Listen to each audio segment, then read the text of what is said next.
I recently had the opportunity to watch the film Taxi Driver, directed by Martin Scorsese and starring Robert De Niro. After having seen Joker multiple times during its theatrical run, this movie had been on my watch list for some time, as it was recommended to me by several friends.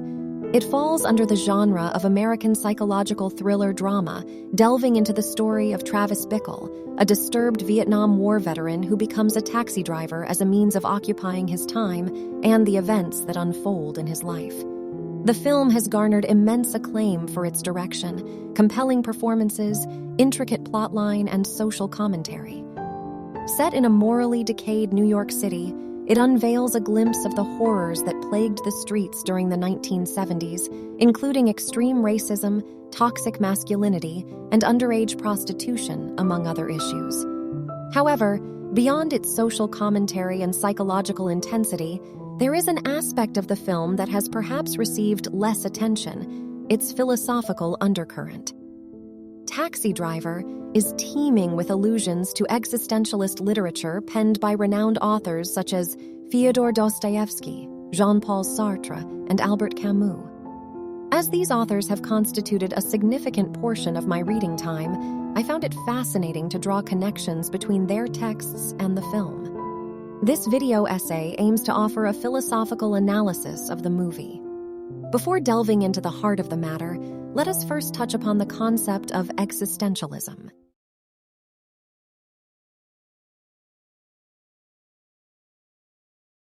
Existential philosophy defies narrow definitions, encompassing a wide range of doctrines. Each existentialist author presents their own interpretation and understanding of this philosophy. In this video, I will focus on the philosophies of relevant authors, namely Dostoevsky, Sartre, and to a lesser extent, Camus. Dostoevsky's literary works offer various existentialist messages with a recurring theme of individualism. Within his doctrine, he emphasizes the importance of embracing the self and being authentic and true to one's own nature.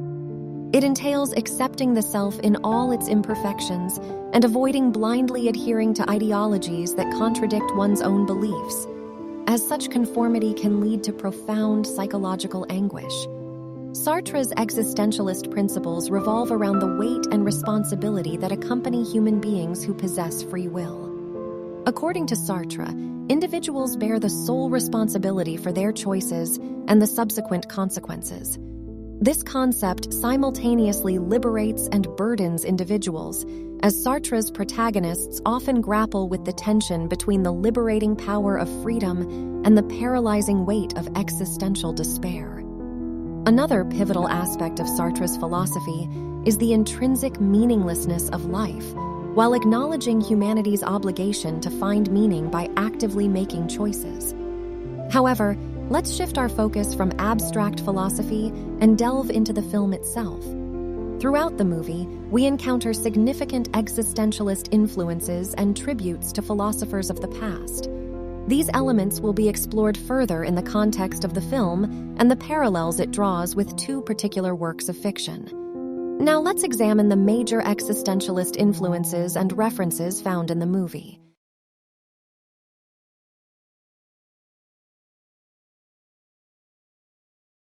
Existentialist characters in the works of Dostoevsky and Sartre exhibit common traits that set them apart from others.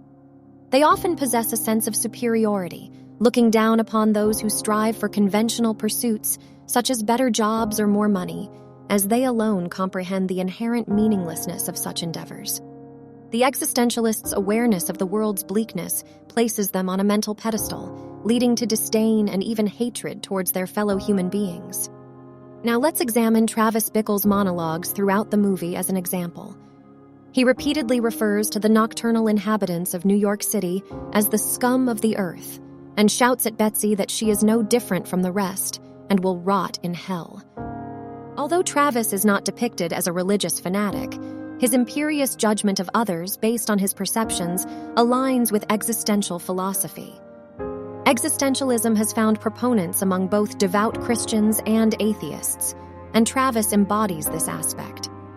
Travis's relationships with Betsy, a clerk in a politician's office, and Iris, an underage prostitute, are ambiguous but clearly driven by a moral high ground on Travis's part.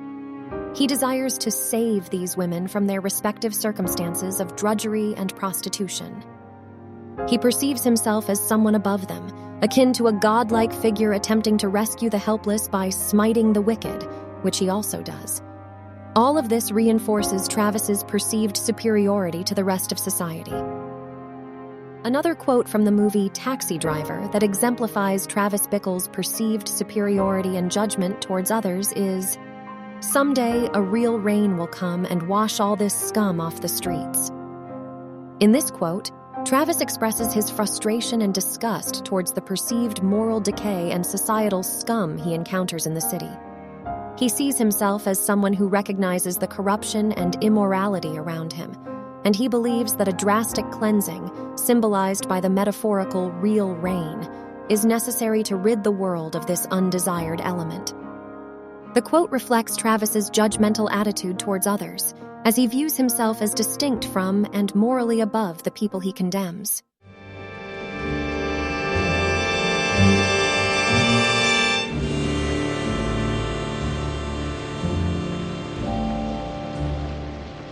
All the animals come out at night. Whores, skunk pussies, buggers, queens, fairies, dopers, junkies.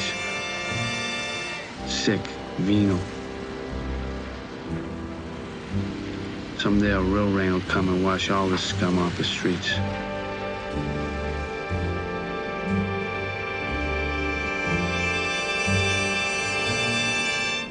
I go all over. I take people to the Bronx, Brooklyn. I take them to Harlem. I don't care. Don't make no difference to me. It does to some. Some won't even take spooks. Don't make no difference to me.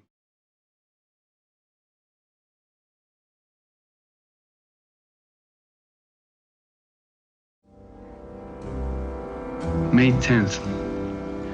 Thank God for the rain, which has helped wash away the garbage and the trash off the sidewalks. I'm working long hours now, 6 in the afternoon to 6 in the morning, sometimes even 8 in the morning, 6 days a week, sometimes 7 days a week. It's a long hustle, but it keeps me real busy. I can take in $350 a week, sometimes even more when I do it off the meter. Travis Bickle's unwavering commitment to writing a diary, his avoidance of social interactions with other drivers, and even taking a woman on a first date to an adult movie all point to his inability to consider perspectives different from his own. This self-obsession is a characteristic often found in existentialist characters in novels. Their sense of superiority, coupled with a belief in the meaninglessness of human relationships, leads to extreme alienation from society. It's as if one is submerged 30,000 feet underwater, with eyes wide open and eardrums bursting. In such isolation, there is only one constant companion left: oneself.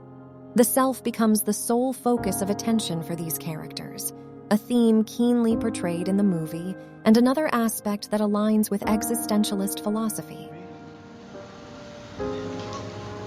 You talking to me? You talking to me? Well, then who the hell else are you talking to? Talking to me? Well, I'm the only one here. Who the fuck do you think you're talking to? Oh, yeah? Huh? Okay. Huh? Here's a quote from the movie Taxi Driver that exemplifies Travis Bickle's self-obsession and belief in the meaninglessness of human relationships. "Loneliness has followed me my whole life, everywhere. In bars, in cars, sidewalks, stores, everywhere. There's no escape. I'm God's lonely man." In this quote, Travis reflects on the pervasive loneliness he feels, emphasizing that it has been a constant companion throughout his life. He sees himself as an isolated figure, detached from the world around him. By referring to himself as God's lonely man, he positions himself as a unique and elevated entity, highlighting his self-obsession and the central role he attributes to himself in his own narrative. This quote showcases the existentialist theme of extreme isolation and the character's intense focus on their own existence.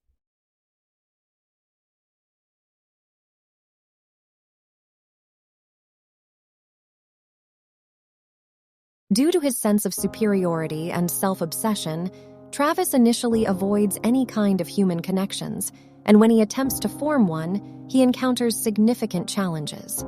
One notable example is his disastrous date with Betsy, where he takes her to an inappropriate movie. Throughout the film, Travis is depicted distancing himself from his fellow drivers at a diner.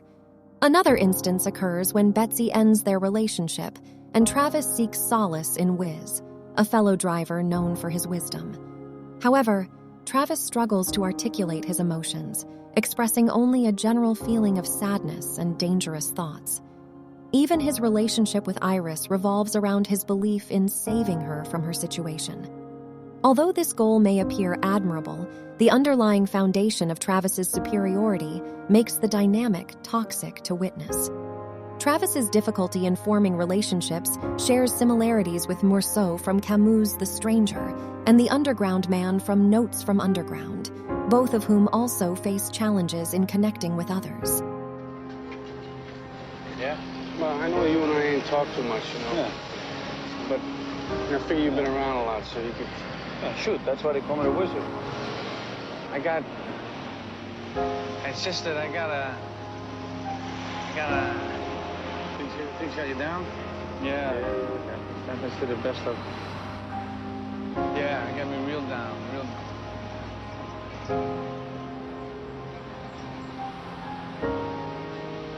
Just want to go out and really do something. Taxi life, you mean? Yeah, well... Nah, it's... I don't know. I just want to go out. I really want to... I got some bad ideas in my head.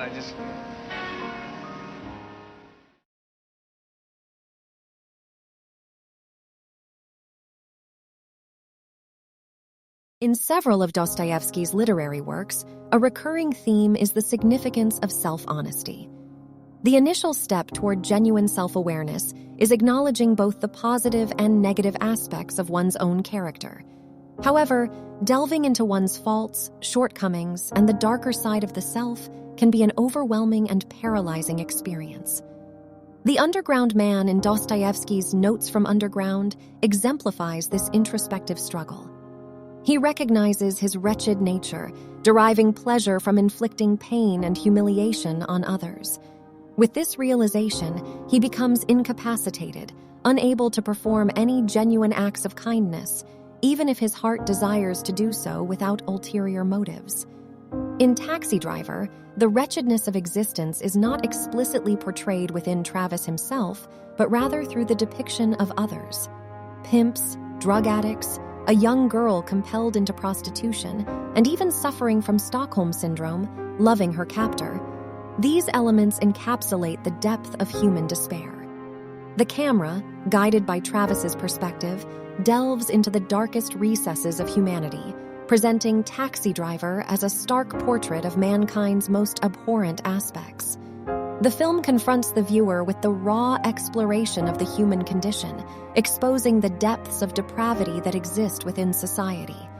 Through this lens, Taxi Driver serves as a chilling reminder of the worst aspects of humanity and prompts reflection on the inherent darkness that can permeate human existence.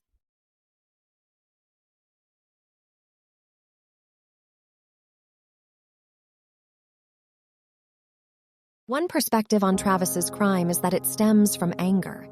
Similar to the character Erostratus, Travis fails in his initial attempt to kill the senator, who Betsy was associated with, and instead ends up shooting other people. While Travis was shaving his head and preparing to take a life, there is no indication, or at least it was not shown, that Iris and her pimp were on his mind. This crime could be seen as an outburst of rage, fueled by the frustration of his failed assassination attempt on the senator. If the final scene of the movie was indeed a reality and not Travis's dying imagination, then the city has just celebrated a killer who, in a blind rage, murdered 3 people, regardless of the unintended consequences such as Iris attaining her freedom. It raises an intriguing ethical dilemma. Additionally, consider the horror that society would have experienced had Travis succeeded in his initial plan to murder the senator. In conclusion, these were the 5 major existentialist themes analyzed in the film. While there is much more to explore about the movie, due to time constraints, we will conclude here. I hope you gained some new insights, and I look forward to seeing you in the next video.